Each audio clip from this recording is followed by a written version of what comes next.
And Mo, welcome. Lovely to see you, and that lovely backdrop you seem to have gained since I last saw I you. I have gained, yeah, I have gained knowledge from you. You're always in front of a garden somehow, so there I am. I've learned. Oh, well, it's so nice to see you again, and thank you so much for being here. I'm just going to very briefly welcome the audience and let them know a little bit about what's going on this evening. So thank you, everyone, for being here. I can see many hundreds joining us and thousands due to be here. And already lovely to see messages, people joining us from Bulgaria, and I think I saw Russia and Brazil, Romania, all kinds of wonderful places, Farnborough, Bern. California, Dublin, Scotland. You're all very welcome. And this evening, we're absolutely delighted to have you here with us, Mo, to talk about hope and happiness and this idea of looking for silver linings in this crisis. I think you have both a very wise and inspiring personal story to share, but also a lot of wisdom we can learn from about this wider question of how to make the world a happier and kinder place. So what we're going to do is have a conversation together for maybe half an hour, maybe slightly longer, going through various themes, which I hope the audience will find helpful and share some of your wisdom. And then most importantly, we're going to turn to questions from the audience. So folks, please do carry on using the chat to share your own ideas. We're always inspired to see people helping and inspiring each other on the chat function during these events. But there's also a Q&A option. So if you'd like to pose a question for Mo, please do feel free to use that.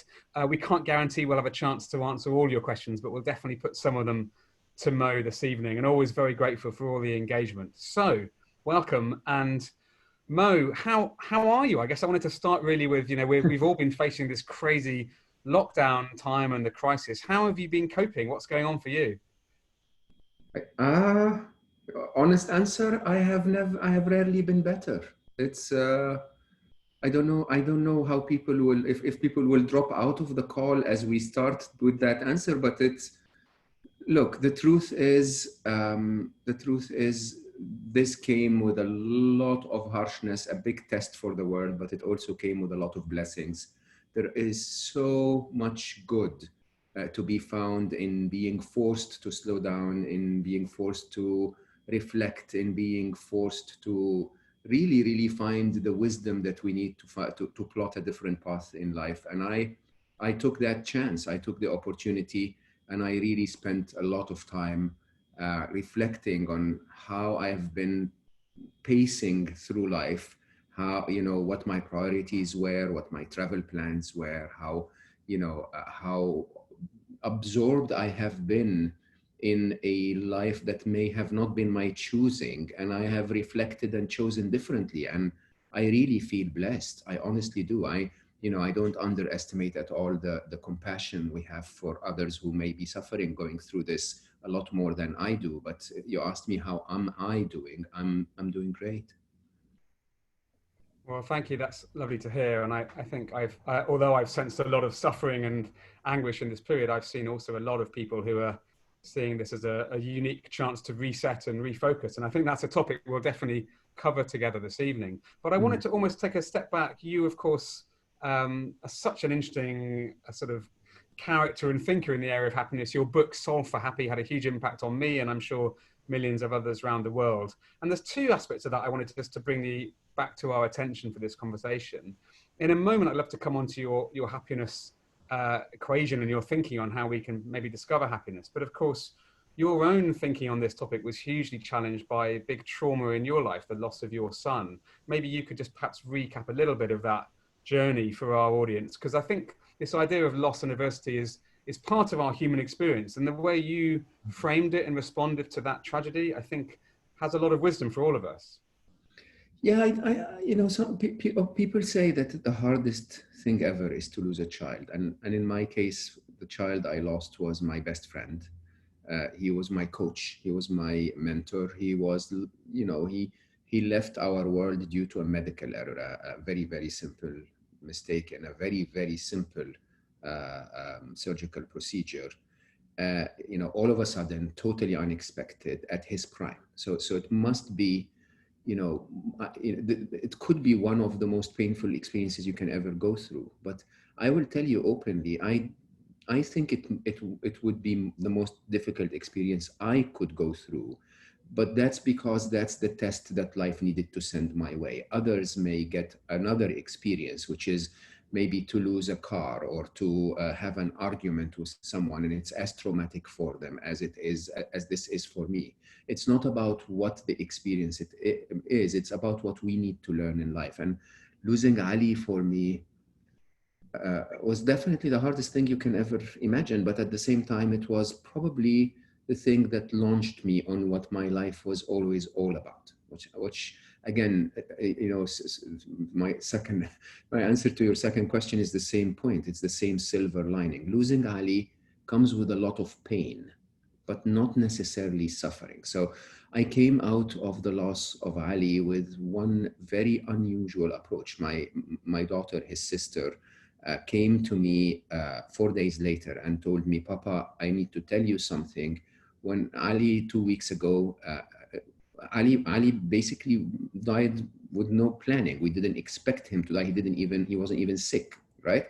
And yet we feel he knew he was going. So 2 weeks before he left, he came to Aya and he said, Aya, I had a dream. I dreamt that I was everywhere and part of everyone.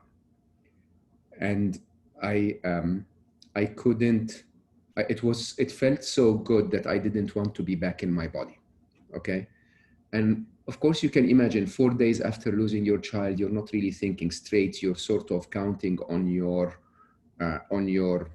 top skills. And my top skills at the time were I am an engineer and a businessman. So I took what he told me, what he told Aya, I was everywhere and part of everyone, literally as a quota, as a target.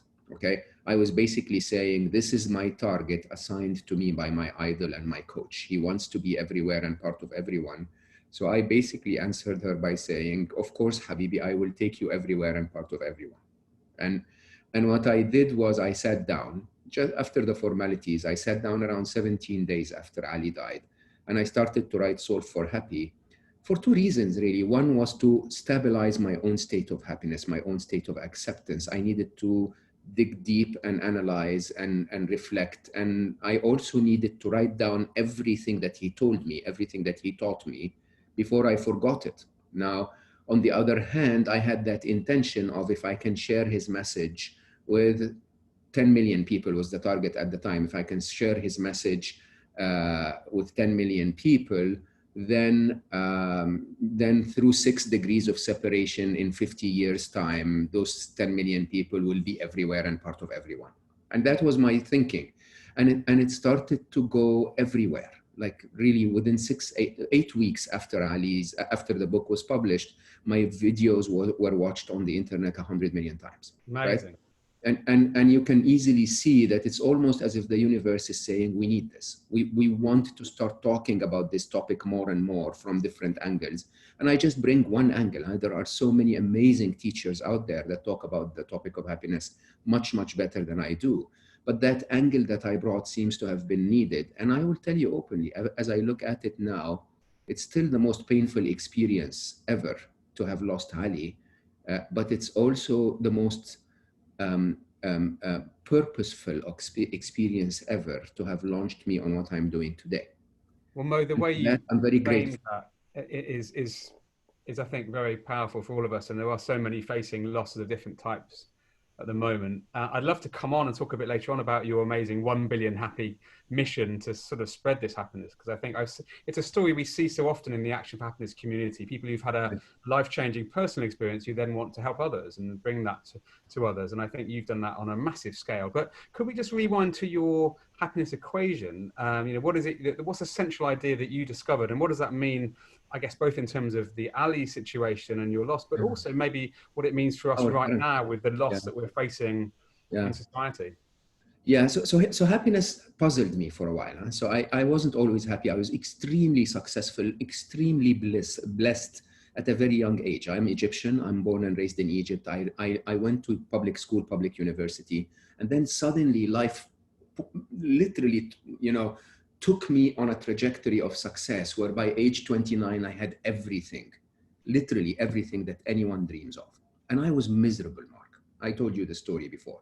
I would literally show up at work as this very strong leader, go back home, focus on my numbers on the trading screen, like a piece of ice, really. But inside, I was depressed.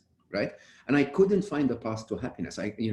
Everything I read, which needed a bit of spirituality, maybe a bit of an emotional intelligence that I didn't have at the time, couldn't register for me. And so I started to attempt to understand happiness as an engineer, okay? And as an engineer, life is very straightforward. Life is facts, data, and equations. So this is really it. Huh? And so I started with a simple assumption, which was I wasn't always unhappy. I actually was mostly happy until something broke in the machine. Okay. Every child you've ever seen is happy. Every child you've ever seen needs a reason to be unhappy. Otherwise, their state is happy. Okay. So a diaper gets wet, or a nappy, as you call it in the UK, gets wet, and the child would cry. You rechange the diaper, the child goes back to happiness. Happiness is our default setting. And so searching for what made us unhappy, I did a very simple scientific experiment. I took as many data points as I could find for that state I call happiness, and I tried to find the trend line between them, and the trend line was very straightforward. We're not happy in certain events and unhappy in other events, okay? We're only happy when the events of our life miss our expectations of how life should behave, okay? So any moment in time, you and I are now, having this conversation, if the audio is cutting off a little bit, that's a moment where your brain starts to say, okay, this event is not good for me, because that means the event is not going to go very well and people are not going to hear it very clearly. And then you're triggered into an emotion that is concern, or maybe a bit of worry, or whatever that is. And those negative emotions are our brain's way of saying, this is not the optimum way for me. No, this is not the optimum scenario for me to survive. I need to alert you to it. That's the brain talking to you and saying, I need to alert you about it so you can do something about it. Now take that and apply it to our current situation. And I say that with a ton of respect, because let me be very clear. There are some of us who have been diagnosed and have suffered, okay? There are some of us who have lost a loved one, and there are some of us who are, suffering serious economic challenges. Okay, for those, we all should have the compassion to be by their side, to hold them, to take care of them as much as we can. For all of the others, if you haven't been one of those three categories, you haven't been sick yourself, you haven't lost a loved one, and you haven't lost serious economic ability to survive, you're okay. Okay. And as a matter of fact, you're very fortunate. You're not just okay. You're, in reality, the event is beating your expectation. The way to look at it is to say there is a pandemic out there. People are losing their jobs, losing their loved ones, and getting sick, and I'm okay, right? And the way to look at it is to say, I'm so grateful I'm okay. I'm actually quite happy. The event doesn't only meet my expectation, it beats my expectations. And there is a ton of data and numbers, but maybe I shouldn't linger on this. There is a ton of data and numbers that would direct your attention to the truth, not the inflated picture that is given to us by the media, okay? And when you actually see the truth, you will find a lot of reasons to be happy in the current situation. This current situation is not entirely hardship at all. I've heard you talking, Mo, on other podcasts and conversations about how we get some of this information about the current situation a bit out of proportion. And if you look at it in the context of other risks and other issues or the historical situations, that actually, although there were worries, there were also reasons to recognize how blessed we are. Would you like to sort of pick out a few examples of why this is? Let's get to the whole truth, because happiness is found in the truth. The media is not a seeing glass. The media is a magnifying glass. They take one part of the truth and they zoom in on it, okay, and magnify it. And so when you see that bit, you don't see the whole truth. Now, let me tell you the whole truth. I'm 53, okay? I was born in 1967. If I was born in the year 1900, Mark, by age 14, World War I would have killed 22 million people. By age 27, the Spanish flu would have killed another 27 million people. By 37, I would be in the Great Depression, much worse than the current economic crisis. By the end of World War II, 75 million people would have died. And by age 50, I'm 53, so by age 50, the smallpox would have killed 300 million people. Okay, understand this is out of a world population of 2 billion at a time, so, or slightly less. So you're talking about 15 of every 100 people you know dying, right? We've seen none of this. I'm 53, I've seen none of this. My life has been so blessed and easy. I have seen none of those losses. I've seen none of those challenges. The maximum challenge we've seen in COVID-19, and I apologize if this sounds sarcastic, it isn't, but the challenge was they asked us to stay at home and watch Netflix. That's the challenge, okay? And that's the truth. We have technology for you and I and 1,000 people to connect. We have all that we need to deliver to our homes, or a quick walk away. We have been healthy and safe. Take the numbers on death, Mark. Huh? We lost around 600,000 people to COVID-19. Every life matters, so 600,000 is not little. But during the same time, we lost 1.8 million people to other respiratory diseases. So the regular flu has taken more people during this time than COVID-19. Okay, we lose in general as humanity, we lose somewhere around 6 million people a month. This is the reality of our life. Our mortality is we need to lose 73 million people a year because we're 7.8 billion people. Okay, and so of the 73 million people, only 600,000 in 6 months came from COVID-19, and that's exaggerated to the point that we think the world is ending. Okay, the world is not ending. As a matter of fact, there is a great opportunity here for the world to begin.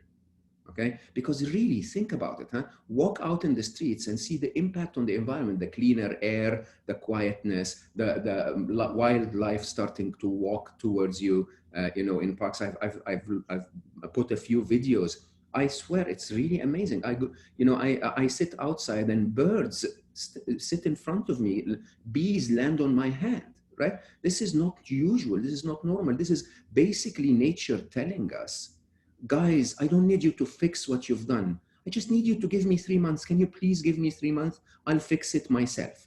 Okay? Just stop polluting for 3 months. It's amazing. I love that. And there's something about a natural awakening or a natural refocusing on the important things that seems to have emerged. I'd love to build more on that because I know you've got a lovely video about this sort of awakening that you wanted to share with us. But I would like to just recognize, I mean, I think what you said is incredibly powerful, and generally the context really matters, and we've sort of blown this out of proportion. But as you said, every life matters, and there are people who've lost loved ones, who've faced that tragedy. So I just wanted to ask you, as someone who's lost a really close loved one directly, do you have any advice for how somebody who's dealing with loss right now might be able to respond to that? Because grief takes time. It's not as easy as just focusing on the positive. Have you got any sort of sense of how somebody can approach that, the reality of that darkness, but also find the hope that you managed to find? Look, the truth is grief takes forever. Okay, and if the one that you lost is loved, it will still hurt 6 years later. Okay, but there is a big difference between pain and suffering, right? There is a big difference between finding the pain. So let me explain this. Huh?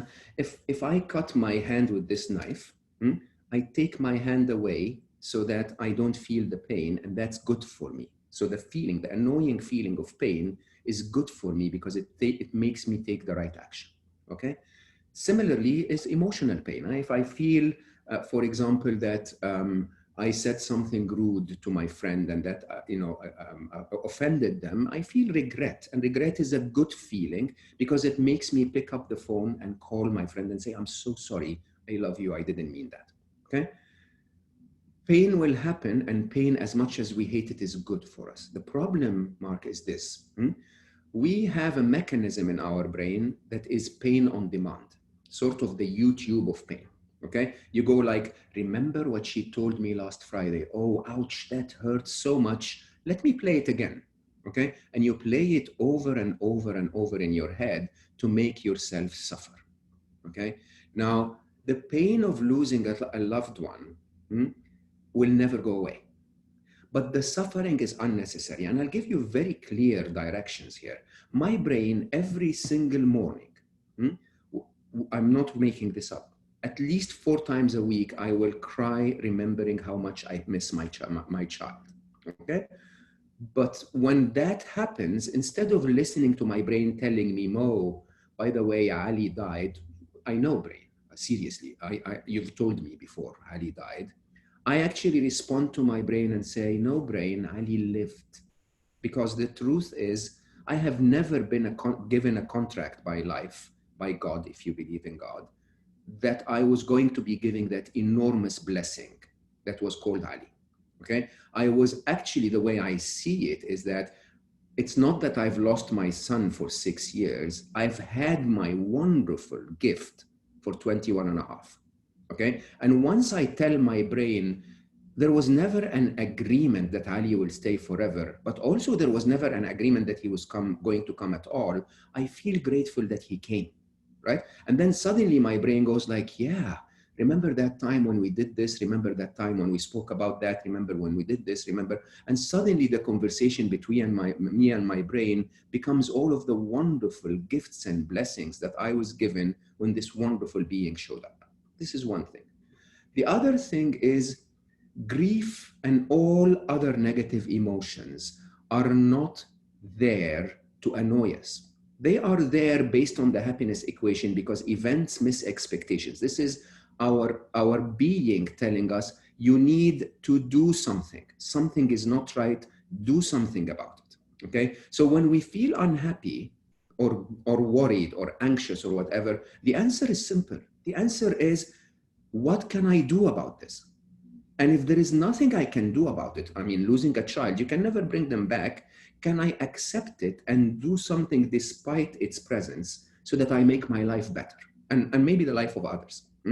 And so for all of us grieving, every one of us, by the way, COVID-19 or not, every one of us, just by the mathematics of life, will lose someone they love. The idea is, so based on that loss, what can I do? What can I do to honor them? What can I do to make people remember them and love them as much as I do? What can I do to maybe, if you believe in something after life, to make their afterlife better? Okay? And when you think of it this way, suddenly you have something to do rather than sit in the corner and hit your head against the wall without bringing them back. There's no way they'll come back. Mo, that's so powerful. And I think your ability to speak to this through personal experience, I think, is really inspiring for so many who are struggling right now. But as you said, so many of us haven't faced that immediate adversity in this current crisis, but we have had this opportunity to perhaps refocus and reframe. And I know you've been having this wonderful series of conversations on your podcast. I'm very honored that you invited me to go on your Slow Mo podcast. And I think you've released that conversation today. You can find out a bit more about my journey. But Mo's been having these wonderful conversations, and you've got, I think, a little clip you wanted to share with us, sort of putting context about this idea of, well, both the fact that things are perhaps a little bit broken in our world, but also this is a wonderful time to put it right. Would you like to introduce the video in whatever way you think? So the reason I wanted to say this is, as I said, it's the opportunity here is for us to curse our life or for us to say, what can we do about it? The idea of what can I do about it is the answer to most unhappiness, right? And so one of the things I did at the beginning of COVID-19 is I had this wonderful conversation with Elizabeth Day, a very famous podcast in the UK called How to Fail. And it really went very, very far. A lot of people listened to it. It changed a lot of people's life. And so I took myself and I said, maybe I should do that. In general, I have so many friends who are so wise, who can see the world slightly differently. So I started a podcast, Slow Mo, and Slow Mo within literally 3 weeks became in the top 10% podcasts globally, right? Why? Because it encourages a different idea of what it is that we should do in a situation like this. So let me begin by saying, this is about one of my guests in the podcast, Kevin Abdurrahman, who's actually not on the video. When I told him, so what is this about, Kevin? He said, look, Mo, I was diagnosed with asthma when I was a child. I know what it's like not to breathe. And so accordingly, I know what it's like to breathe. I don't take a single breath for granted, okay? So when things like this happen to me, I ask myself, why are they happening? And my answer is, I'm gonna come out of this better than I came into it. Okay. And to me, that registered so heavily. And the entire conversation when we ended Q1, the first 24 episodes, was really all guests were talking about that. We're talking about what can I do with COVID-19, with the lockdown. So maybe let me show it and then we can talk about it later. I need to share screen, so allow me for a second. Can you see it now? Yes. Okay, so let me play it now. Well, all I can say is if you haven't been noticing how far off track our world and our way of life has been going for years, then you have not been paying attention. Our modern life is so busy and it's so dominated by doing. We in the developed world have become overly obsessed. We've kind of lost the plot and believe happiness is this external thing. It has nothing to do with how big the car, the house, the camera is. Yeah. It has to do with this deep, deep, deep discovery of one's own wealth. We are in a almost unique moment in human history. We have time right now. We have time to see our lives and to redefine and say, hey, wait a minute. Do I want to be running around like I was running around before? Do I want to be a person who's not present to my life? We are faced with an awakening opportunity to recognize the fragility and the transient nature of everything. Like the flower that I just planted is not going to live forever. In these short years you get on this planet as you walk around as you, what do you want to accomplish? You are alive. It's a pleasure to be alive. So now we have a big trouble. So you have to work together to change the situation. What can we do in this situation? What the future might look like, what the economy is going to be, that is an unknown, but what we can look at in terms of cultivating for ourselves. So giving ourselves certainty in how we're going to show up and focus on the things that we can influence. Right now, I think the next best step for most of us is figuring out what self-care looks like in order that we can show up. What do you do when your first half hour or hour of your day?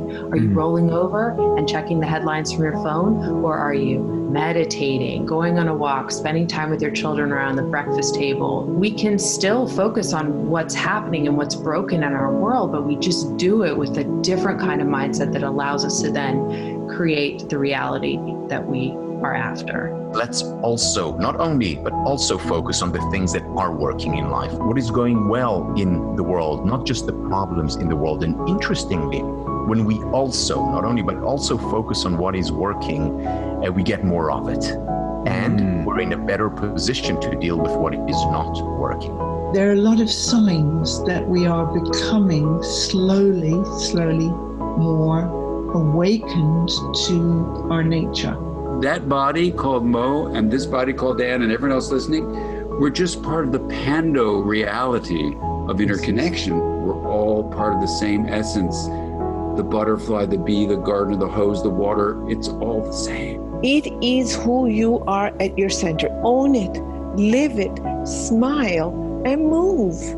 Don't get caught in events, because events come and go. You're bigger than that. You're the water in the river, not the stone and the log and the pebble in the river. You're the force itself. Individually, I hope that we will recognize where we come from, which is nature. And if we have that recognition and that awakening, we will start innovating, creating differently. Maybe, and I really scream from the top of every mountain that I've seen, maybe human beings will wake up. Yeah. And realize where we are and what we've done. Yeah. Every single young person now, their task in life, whoever they are, whatever they do, whether they become the next astronaut or they spend their life collecting rubbish from the street, it has to be with the purpose of loving what we already have, consolidating what we already have, cherishing this planet that was around here a long time before us and many other species, and will be around here a long time after we're gone. And the weird thing is, when one goes on that journey and reinvests in a reciprocal kind of way, a love back to what there already is, it is one of the most richest experiences you can ever have and ways of being. Coming out of this, I hope we will not rush back to business as usual. And that's actually the reason why I record this podcast. I'm trying to inspire a different way of being, you know, of seeing that we don't have to go through the world the way we were told to go through the world. You know, a way of relating to ourselves, to the world around us differently. Join me every Monday and Thursday as we continue the conversations with some of my wisest friends. We will be sharing inspiring life stories and the occasional nugget of wisdom. This will be your invitation to slow down with us. Welcome to Slow Mo.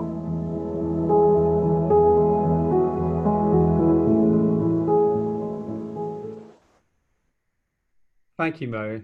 What a lovely compilation. So Really wise. I look at all of you and I go like, man, I love those people. Yeah, they're lovely people. Very, very special. I just wanted to share something. I'm always so grateful for the things the community share during these sessions.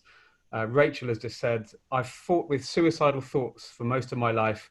Watching that lady have so much vitality saying, you are alive, just made me feel something right in the center of my soul. I experienced that as well when she said that. It was a real sort of exuberance of, we forget how precious this gift of life really is. Amazing. You know what Sandra does if you listen to her podcast. Sandra works, so her title is publisher and chief happiness officer and so on, but her passion is she works with children who are amputees, who lost limbs, okay? And she teaches them to dance and makes them so proud of how beautiful they are until they go out and dance in public. She's Brazilian, and you know how dance is important in Brazil, right? And it's so beautiful when you think about it. And seriously, when she sends me those videos and I look at those children and then I look at my hands holding that mobile phone and I go like, I have no right to complain. I'm so blessed.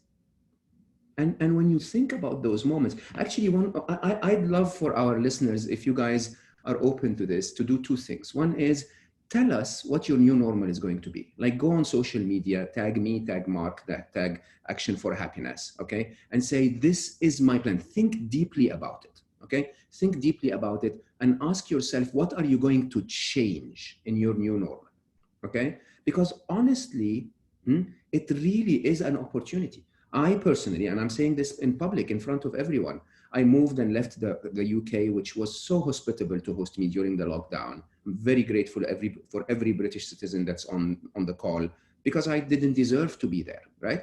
But then I moved because I'm trying to look for a place that is a little further away in what I call a voluntary lockdown, okay? I want to be able to allow myself to lock me down maybe 4 hours more a day, okay? So that I can reflect and become better and connect and produce content and talk to people and do something that makes a difference.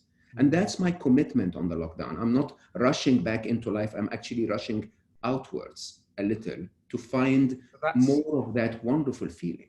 That's your new normal. And I love that challenge. And I can already see people sharing a little bit of their new normal. So folks, please do feel free to share on the chat what new normal looks like for you. And of course, as Mo says, on social. And before we come to questions, which I'm really keen we leave time for, Mo, I just wanted to reflect on the really strong message that came out from that video about oneness and togetherness, the sort of way in which we're all connected. And one of the things I think I felt really encouraged by at the start of lockdown was that sense of togetherness. Absolutely. We had a common threat, amazing outpouring of kindness and solidarity.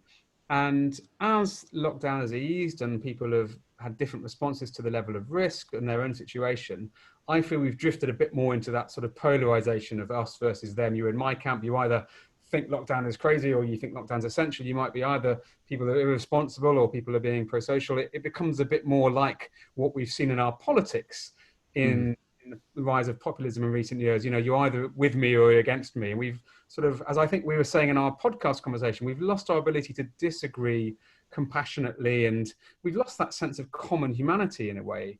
How can we create a world where we remind ourselves of that shared togetherness? Yeah, I think so Kimmy just sent a message saying, I want to take more care of myself. Okay. And I actually say that very frequently. You know how when we used to travel like mad, every time you get on a flight, they give you that announcement, which basically says, attend to yourself first before you help others, right? Put your mask on first before you help others. And that always stuck with me, because when it comes to happiness, when it comes to being centered, to equanimity, really, it starts inward. It starts in here, okay? And when it starts in here, I don't know how to tell you this, but there are so many things that are not worth your time. That's the whole point. Huh? All of those arguments, all of those conversations, all of those opinions, all of he said, she said, he's my side, your side. If you realize, I swear to you, I have not watched the news on television since the start of the lockdown. I actually don't have a television, so how can I do it anyway, right? Anything I needed to know was given to me in a tiny little, a message on WhatsApp.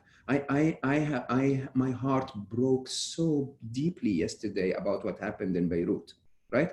But I did not watch 600,000 videos where those videos are documenting wonderful, peaceful beings, of souls and beings being, leaving our planet. Why would I watch that? Why would I bring that into my psyche when I'm already distressed enough by the loss, right? Now, number one is we want to, in our heart, be the best we can be. It's about time that we actually realize that it's all about me first. When I get this right, look out in the world and understand this. We are the most fortunate human beings ever. Every single one of us, I promise you, the fact that you're on an Action for Happiness webinar basically is a testimony that at least you're awake, at least you're aware, at least you're seeking, okay? And I can promise you that makes you different than most of the people that are completely lost in the maze, right? When you find that out, you realize the responsibility that you have. And the responsibility that you have is a responsibility of compassion for those who don't, okay? A compassion for, so if you have lost a bit of income or haven't lost income during the pandemic, I can promise you there are people that are in distress. But at the same time, you've also lost spending needs. You don't commute as often, you don't go to the cinema as often, you don't go out for dinners. If you're British, you don't go to Pret-a-Manger every morning, and so on and so forth, right? And because of that, your costs are a little lower.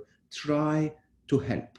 Try to reach out to a friend and say, hey, by the way, I have $1,000, £1,000 extra. Would you want to borrow them for a month?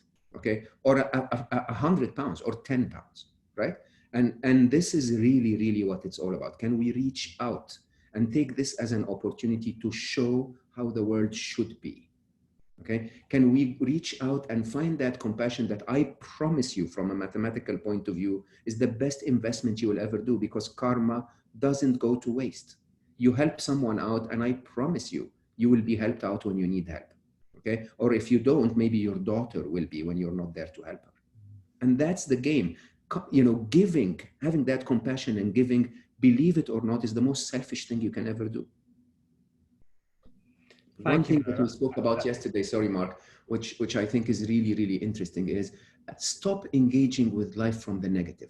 How did you say it yesterday? I said, promote what you love instead of bashing what you hate. Exactly. Promote what you love instead of bashing what you hate. I could go out in the world and complain about our stubbornness, about anger, about hate. Or I could go out in the world and say, I promote happiness, I promote compassion, I promote the feminine energy, I promote love, okay? And they both have the same impact. One of them is loved and welcomed, and the other is fought against. Choose how you will be in the world. Very wise and very much in keeping with, I think, the ethos that so many in the Action for Happiness community practice. It's a personal commitment to your own well-being, but also to sharing that with others. So thank you for reminding us of that. I want to come to some questions. We had some fantastic questions. Nicola says, thank you for your insight, Mo. I read, study and consume research around happiness, but I struggle to bring my learning into everyday life and situations. Do you have any tips for daily practice to help make it stick? This is about the action part of Action. I do, and I want to start at the top level. Huh? At the top level, your happiness is like fitness. As a matter of fact, your happiness is a property of your neuroplasticity. It actually follows the same fitness rules. Your brain is just another muscle, okay? And if you train it for certain habits, it will do more of that habit, okay? So to be able to match happiness and fitness, all I ask people to do is 3 things. Number 1 is make happiness your priority. When given 2 choices, one of them will make you successful but not happy, and the other will make you happy but not successful. Choose the one that makes you happy. Okay? And you know, at least if it's not going to make you a failure, success is important in life. But when we choose a job that gives us $10 more but makes us miserable, or a job that gives us $10 less but makes us happy, we should be wise enough to choose happiness. That's number one. Number two is do what you do with fitness. Go to the gym 4 to 5 times a week, right? Spend an hour a day, 4 to 5 times a week, learning about happiness, because the tips I will give you might be different than the tips that Mark will give you, might be different than the tips that Maria gave you last week. But each of us is different. Some of us associate with Mo's way, others associate with Mark's way, and others associate with Maria's way. Find your own way, but do it regularly, 4 to 5 times a week, right? Spend time with people that are happy, watch a video, read a book, you know, and so on. That's number two. And number three is make happiness as a champion. If you become that champion, you're going to be repeating those and becoming the role model. Now, so that's at the top level. At the lower level, I love the tip that Michelle Galen gave on the video, which is, what is it that you do every morning? Okay, because I'll tell you, like you, I do 4 jobs. I'm an author, I'm a podcaster, I have a startup and another startup, right? I'm always busy. Now, when you really think about it, the first 3 hours of the day are mine. I wake up at 5 or 6. Okay, my first hour is my coffee and my reflection time. My second hour is my meditation and silence time. My third hour is my thinking and learning time. And then I start the day. Right? If you can start to tell yourself, I don't have 3 hours in the morning, sleep a little earlier, or do it at night before you go to bed. But have a regular block of your day that is for you. Before you give the rest of your day for everyone else, your children running around, your bosses annoying you, and all of that, just have that block out there. And within that block, I would recommend that you find out what 80% of your unhappiness comes from. By the way, happiness is not about finding reasons for happiness. Happiness is about finding reasons for unhappiness and taking them out of your day. If you're distracted, then meditation is your answer. Okay? If you're lacking connection, then maybe more connection is your answer. If you're a control freak, then maybe addressing your control freakishness is an answer. Okay? And by knowing what those things are, dedicate 80% of your time, of your happiness effort, to improving on that one thing and one thing only. So trust me, I run my happiness improvement projects on myself in periods of 4.5 years at a time. They overlap, right? But I never add another one in until the first one is at a stage where I know I fixed it. Okay? And that's really interesting. That sort of self-experimentation approach. I found that really helpful. Maybe it's the engineer in us both, but I've adopted singing and joined the choir. I've become a really keen cyclist. I've got more sleep. I've tried to practice meditation. I've done a gratitude practice, and these are things I've brought in one by one and found either this doesn't work or wow, this is life-changing. So that's really helpful advice. And it has to be stable first. You have to develop the neurons in your brain where it becomes second nature before you introduce another one and another one and another one. So this is a follow-on question really from Ian, who's a long-standing volunteer with Action for Happiness, who's read your book and has got a question about the balance between being in the now and looking forward to the future. He says, if Mo believes that part of the solution is to live in the now, which I think you talk about in your work, don't we also need to have in mind the future that we're aiming for, so that we know what to do in the now? So you refer to toddlers being very now oriented, but of course they depend to some extent on adults to guide them. So how do we sort of respond in the now, but do that future mindedly, if that makes any sense? Yeah, so this is a great question, by the way, rarely ever asked. There is what I define as brain time and what I define as practical time, okay? Let's start by saying I'm not an advocate of happiness in the absence of success, okay? I am a keen believer that we are here in the world to make a difference. Yeah, success is often measured wrong in the modern world, but that's not the point. The point is, if my success is to make people happy, okay, then I actually need to put in the effort and work to make that happen. And success comes from planning, looking into the future, working hard, having discipline, and so on and so forth. These are very, very, very important. Having said that, these all reside within what I call practical time. Practical time is the following. I have a dentist appointment at 6 o'clock. That, the distance between me and the dentist is half an hour. Let's make some room for a bit more buffer and a little bit more to fill the forms. So I need to leave here at 5:10. Right? That's practical time. That doesn't cause any emotions. It doesn't get me to think about it repetitively in my head and so on, right? Brain time is when we sit and we start to obsess about the past and obsess about the future. We start to say, I shouldn't have done that when I was 16. And we say, oh, tomorrow is going to be horrible, okay? And once you get trapped in brain time, your emotions go the wrong way, and you suddenly lose life, because every moment you've lived inside your head is not a moment you've lived in the here and now. That's why, by the way, some people will tell me, it feels like, we're in August, but it feels like 3 days. Yes, because you lived 3 days in the here and now, and the rest you were inside your head, okay? And that's the truth. Now, when you don't remember the times you were inside your head, your brain doesn't register that as a memory, as living. So the answer is very straightforward. When you're attacked with issues of brain time, turn them to practical time, okay? If you're worried about tomorrow, take a piece of paper and say, okay, what is worrying me, ABC? When is that going to happen, XYZ? How can I handle it? This is how I'm going to handle it. What action can I take right now? These are the 3 actions. Take them and you're done. It's out of your head. Your brain doesn't want to think about it anymore, okay? And that's the key to living in the here and now. It's not to ignore that we have to engage in the modern world and plan for the future, but to actually engage and get it done in 3 minutes and then move over so that you can find your peace. It's sort of freeing up your brain space for other things in a way, isn't it? Absolutely. And the whole idea is living is here. Right? This journey is here. This is living. This conversation, this minute, thinking about my call at 7 p.m. That's not living.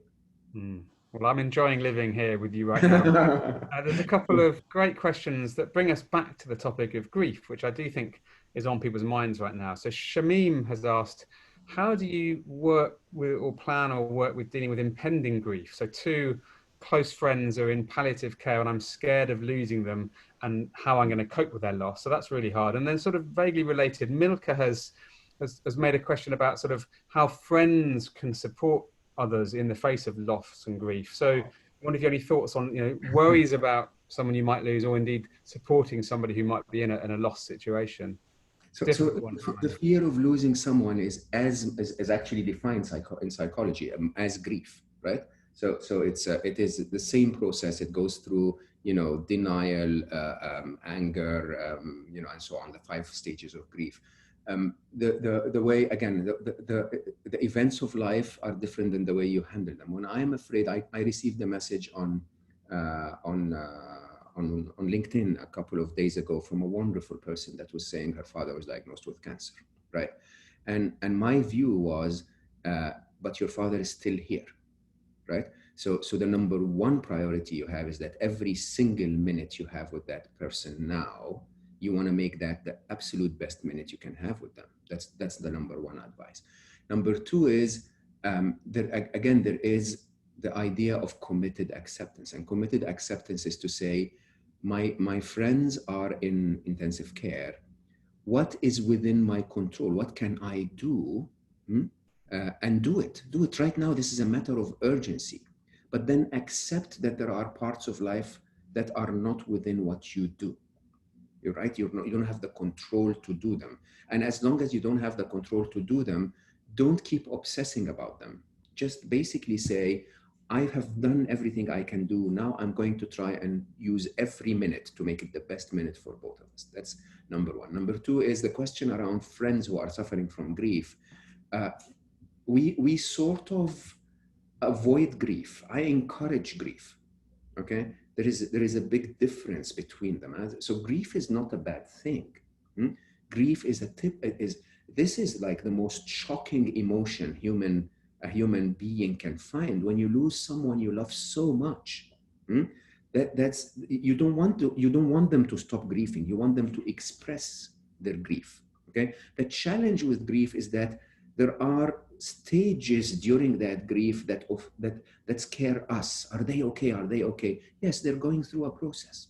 And what I encourage people to do is to not ask people who are grieving to stop grieving, okay? And not to talk logical to people who are grieving. This is an emotion that has very little logic in it, but to love them. I promise you, all you can do for a grieving person is to unconditionally love them, to literally sit there and listen to them, then hug them and say, I wish you were not going through that pain. I love you regardless, and I'm here next to you, okay? Until giving whatever I can. And that's all you can do. There will be a moment in life where then they will look at you and say, I wish I can be like you. And when they say that, only when they say that is when you come in and say, okay, let me tell you how I do it, right? Until then, they're not ready to receive your advice at all. I love that reminder of unconditional love. I think that's such a powerful... It fixes everything, Mark. Yeah. It fixes everything. Conflict, debate, arguments on social media, grief, just pour love on the other person. Even if it's your enemy, pour love on them. We've had a contribution and a question from Courtney. So first of all, she's put in the chat, I'm not religious, but I really like the serenity prayer. Grant me the serenity to accept the things I cannot change, the courage to change the things I can, and the wisdom to know the difference. I find that incredibly powerful as well. And then her question is, does faith play a role in your happiness mindset? And by that, I don't necessarily mean faith in any kind of organized religion, but in a sense of everything will be okay, or being part of a bigger whole. So these are three questions. Yes, yes, yes. Okay. So question number one is, everything's going to be okay. Yes, everything is going to be okay, because when it's not okay, you'll die, and that's it. Otherwise, you're playing the game. Okay. And believe it or not, the truth is the game is exciting even with the hard times. As a matter of fact, for a true video gamer like I am, the hard times are really interesting, because true video gamers don't want to push the controller forward and wait 70 years, right? That's the truth. The truth is that every one of us, if we look back at some of the most difficult parts of our life, these were the parts where we developed, where we grew, where we changed direction, where we became better people. So there is value in challenge. That's number one. Number two is, so where is faith? So I have faith that everything's going to be okay. Because, as you know, my favorite quote, everything will be fine in the end. If it's not yet fine, then it's not yet the end. It's very, very, very straightforward, right? Number one. Number two is faith in organized religion. Okay, religion is a bad word sometimes because it's dictated by humans. Okay, and humans sometimes fail. They want to organize us too much. But there is so much beauty in religion, including an understanding of death. Right? And by the way, as a game theorist, I'll tell you that it's the wisest thing you can do, to actually not think of death as the end, even if your brain tells you it is, right? Because when your brain tells you it is, it's just completely screwing up your life, right? So when you start to say, but death, lots of people believe that death is just a transformation, that as I said in my book, death is not the opposite of life. Death is the opposite of birth. We come through this portal, through this life, through a portal called birth, and then we leave it through a portal called life. It's called death. And we have no idea what is before and what is after. And no scientists whatsoever can tell you with certainty what is before or what's after. So you're literally in a 50-50 here. So you might as well choose the 50 that makes you happy. That's number two. Number three is in my work on happiness. And I wrote the chapter about death in Soul for Happy, literally 2.5 months after Ali died. And I was weeping like a baby for 3 weeks, okay? Because I was trying to understand death from a scientific point of view. Everything I write is science, really.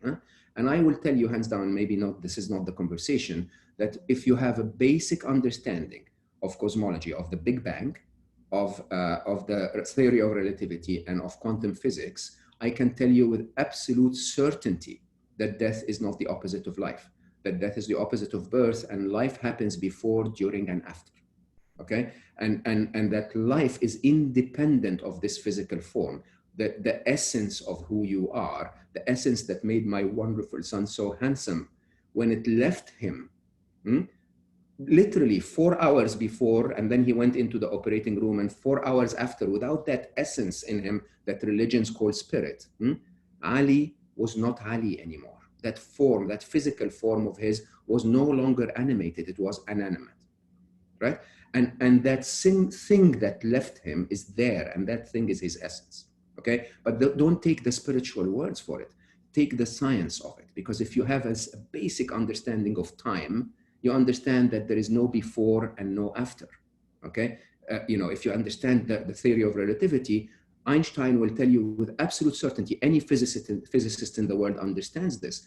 Ali was not born before me. Ali was born before me in the slice of time I'm perceiving, okay? But there are other slices of time where Ali was born after me. And I know that sounds really confusing, but there is no before and after. Time doesn't exist in the form that we see it.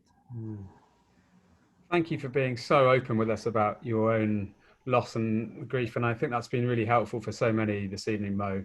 I wanted to end with one final question, and it comes from Stan, who's a big key part of our Action for Happiness team. He helped create the Happy Cafe concept, which thousands of people have been responding to in communities all over the place, which is wonderful. And it links actually to the theme that we have, these monthly themes. I know you're aware of our calendars that millions of people are using. Daily actions. We're in this current theme of altruistic August. We have different themes. We had a jump back July on resilience. We're now into kindness for altruistic August. Next month, self-care September. So this month's theme is all about bringing happiness to others. You've already talked so eloquently about that. Stan's question really refers to your brilliant 1 billion happy mission. He says your mission is to convert billions. How do you do that with so many other things that are competing for attention? How do we build this happier world, Mo? Yeah, so I call it a mission because that's the public word that is used. My ambition is 1 billion happy, okay? And I'll tell you very openly, my expectation is that I cannot reach 1 billion people. Jesus took 2,000 years to reach 1 billion people, okay? And I'm nowhere and will never, ever, ever compare to any of those amazing teachers that, or prophets that came or whatever that is, okay? My ambition is to encourage 1 million people to become 1 million champions who will get to 1 billion people, okay? And that makes the mission a lot simpler.